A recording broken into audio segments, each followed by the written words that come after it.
Hello friends, welcome to Apex Study English Tech ज्ञान। दोस्तों, आज का ये वीडियो प्रीपोजिशन के ऊपर है और आज हम लोग प्रीपोजिशंस के कुछ नियम को जानते हुए एक प्रैक्टिस सेट को भी बनाएंगे। प्रीपोजिशन का ये वीडियो ज़्यादा लंबा नहीं करूँगा क्योंकि बहुत सारे प्रीपोजिशंस होते हैं तो उतना कवर नहीं कर सकते। अभी थोड़ा थोड़ा करके एक एक प्रैक्टिस सेट के साथ कुछ कुछ वीडियोस बनाते रहेंगे ताकि आपको कुछ प्रीपोजिशंस की बेसिक नॉलेज हो जाए। आज के इस वीडियो में हम जो प्रीपोजिशंस का यूज़ करेंगे वो मीनिंग के आधार पर वाक्यों में जो प्रयोग होते हैं उस पर होगा। ठीक है। प्रीपोजिशंस के ऑलरेडी मैंने कई वीडियोस बनाए हैं, आप प्लेलिस्ट में जाकर बिल्कुल चेक कर लें ताकि आपको और अच्छे से समझ में आ जाए और उसके बाद फिर आप ये वीडियो देखें। चूँकि वीडियो शुरू करें इससे पहले आप लोग मेरे चैनल को सब्सक्राइब कर लें।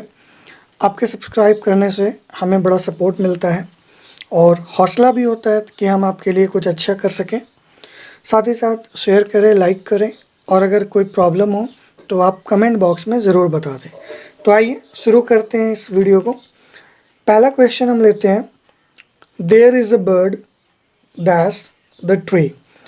देखिए दोस्तों, प्रीपोजिशंस के क्वेश्चंस के तीन बेसिक चीज़ें होती हैं समझने के लिए। अगर आपको समझना है तो आप प्लेलिस्ट में एक वीडियो है, आप उसको जाके ज़रूर देखें।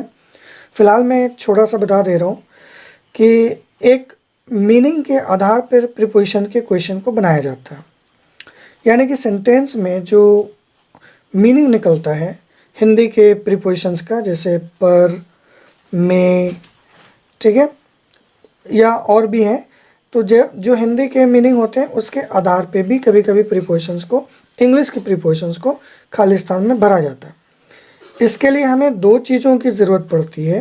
पहला, जो वाक्य दिया गया है उसका अर्थ अच्छे से समझना और ये अंदाज़ा लगाना कि हिंदी में इसका क्या, कौन से प्रीपोजिशन का यहाँ पे इस्तेमाल होगा।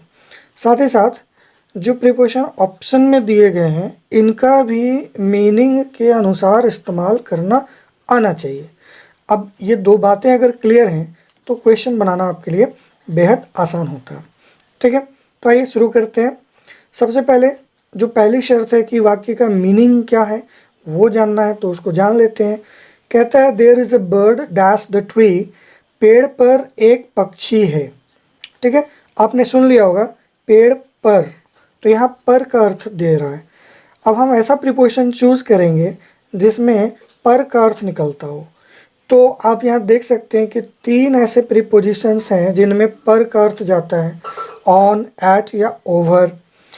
एट हमेशा तो नहीं पर कभी कभी ज़रूर जाता है पर के सेंस में, बाकी ऑन और ओवर ये पक्का रहते हैं। ठीक है, अब यहाँ पे एक प्रीपोजिशन इन है तो इसका पर के सेंस में हम यूज़ नहीं करते, इसलिए इसको छोड़ देते हैं।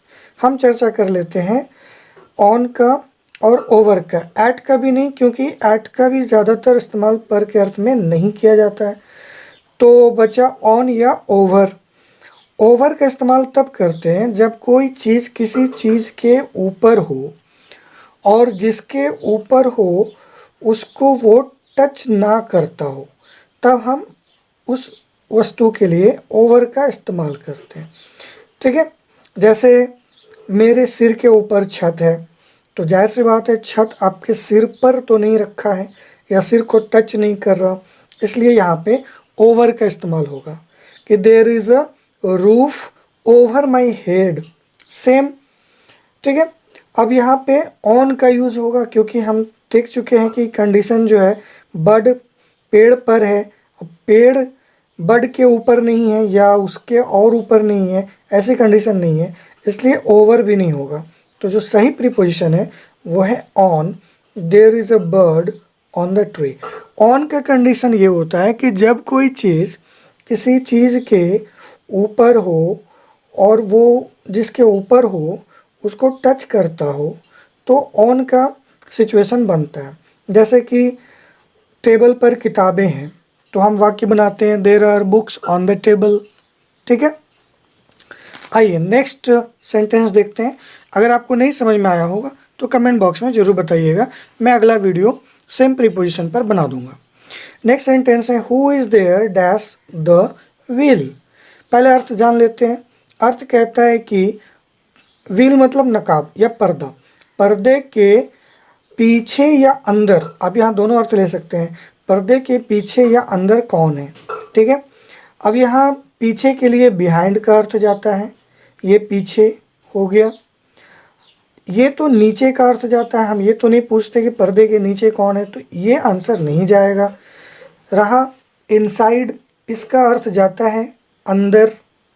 ठीक है, और इन का मतलब भी जाता है अंदर, तो या तो आंसर हमारा इनसाइड या फिर बिहाइंड होगा। अब हम चेक कर लेते हैं कि कौन सा आंसर सही है। तो इसके लिए हमें इन तीनों का जो यूज़ है वो देखना होगा। बिहाइंड का यूज़ होता है जब कोई चीज़ किसी के पीछे हो, छिपा हो। ठीक है, जैसे सोहन मेरे पीछे बैठा है, तो हम कह सकते हैं कि Sohan is sitting behind me. Okay, तो पर्दे के पीछे, नकाब के पीछे यहाँ तो सेंस नहीं दे रहा। ओके, तो सही वर्ड हम चूज कर लेते हैं दोनों बाकी प्रीपोजिशंस में से। इन या इनसाइड, इन का यूज़ तब होता है जब कोई चीज़ किसी चीज़ के अंदर हो और वो चारों ओर से घिरा हुआ हो। ठीक है, जैसे कप में चाय है तो हम कहते हैं there is tea in the cup. Okay, मैं कमरे में हूँ, I am in the room. Clear.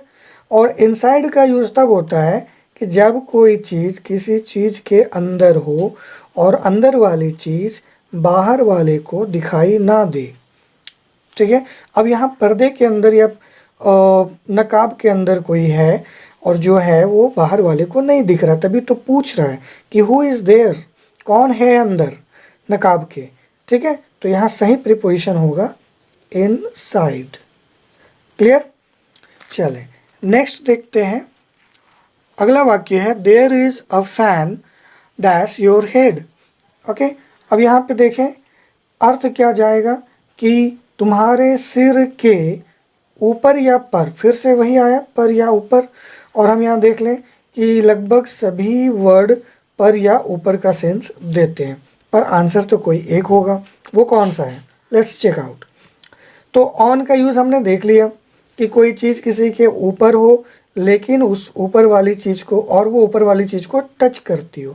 पंखा सिर को टच नहीं करता, इसलिए ऑन नहीं होगा। अबव का यूज़ तब होता है जब अबव का यूज़ तब होता है जब कोई चीज़ किसी लेवल से ऊपर हो।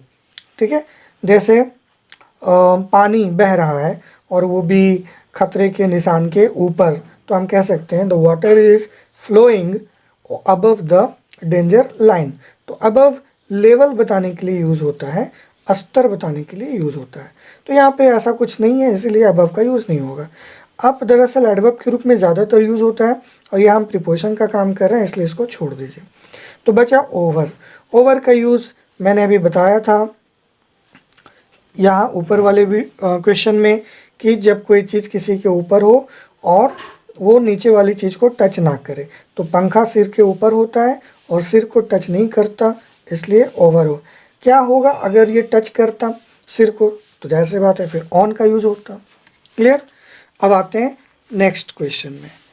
नेक्स्ट क्वेश्चन हमारा है what lies dash the earth. इसका अर्थ निकलता है कि ज़मीन के नीचे क्या है।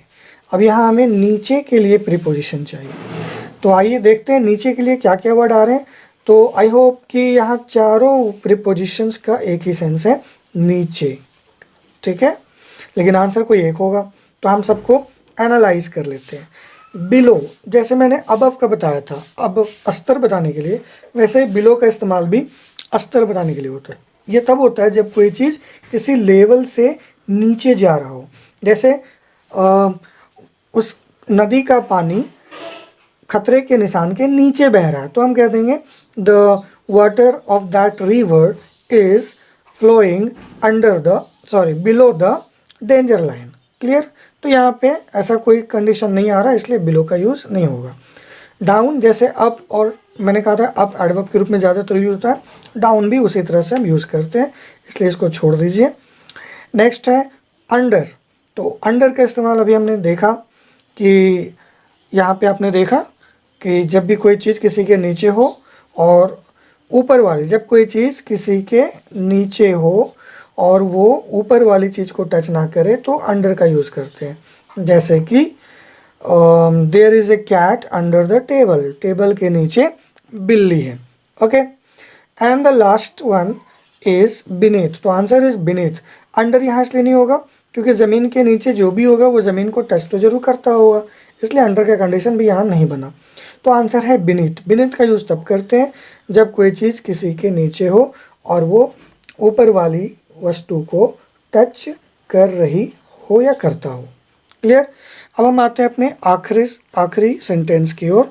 आखिरी सेंटेंस है आई ईट द प्लेट। मैं प्लेट खाता हूँ? जी नहीं, प्लेट खाता हूँ नहीं। अगर हमने प्रीपोजिशन नहीं लगाया, यही मेन काम है दोस्तों प्रीपोजिशन का, कि अगर प्रीपोजिशन का यूज़ हम नहीं करते हैं वाक्य में और ख़ासकर सही प्रीपोजिशन यूज़ नहीं करते हैं तो सेंटेंस का मीनिंग गलत हो जाता है। अगर हम यहाँ कोई प्रीपोजिशन ना लगाएं तो मीनिंग हो जाएगा कि मैं प्लेट खाता हूँ, इसलिए हमें कोई ना कोई प्रीपोजिशन लगाना होगा। अब हम यहाँ क्या लगाते हैं आप सोचिए। क्या मैं लगा दूँ आई ईट इन द प्लेट, मैं प्लेट में खाता हूँ, या ऑन द प्लेट, मैं प्लेट पर खाता हूँ, या फ्रॉम द प्लेट, प्लेट से खाता हूँ? तो दरअसल आंसर दोस्तों फ्रॉम द प्लेट होगा। ऑन का यूज़ नहीं होगा, आप समझ गए होंगे क्यों नहीं होगा। इन भी नहीं होगा क्योंकि जो भी चीज़ है वो अंदर छिपा हुआ नहीं है, घिरा हुआ नहीं है। एट का इस्तेमाल छोटे स्थानों में होता है और प्लेट यहाँ कोई स्थान नहीं है, इसलिए एट नहीं लेगा। ऑन का हमने यूज़ कर लिया है, तो फ्रॉम का यूज़ होगा कि मैं प्लेट से खाता हूँ। देखिए दोस्तों, फ्रॉम का कंडीशन है कि जब भी कोई चीज़ किसी चीज़ से निकलता हो वो ओरिजिन बताता है। ठीक है, तो खाना जो है वो प्लेट से निकल के मुंह में जाता है, इसलिए फ्रॉम का यूज़ होता है। ठीक है, दैट्स क्लियर, कोई बड़ी बात नहीं है। तो दोस्तों आपको ये वीडियो कैसा लगा? आज के लिए इतना ही काफ़ी है, वो आप ज़रूर बता देंगे। और साथ ही साथ मेरे चैनल को सब्सक्राइब भी कर लेंगे ताकि आपके लिए मैं इस तरह के अच्छे वीडियोज़ बना के ला सकूँ। Thank you.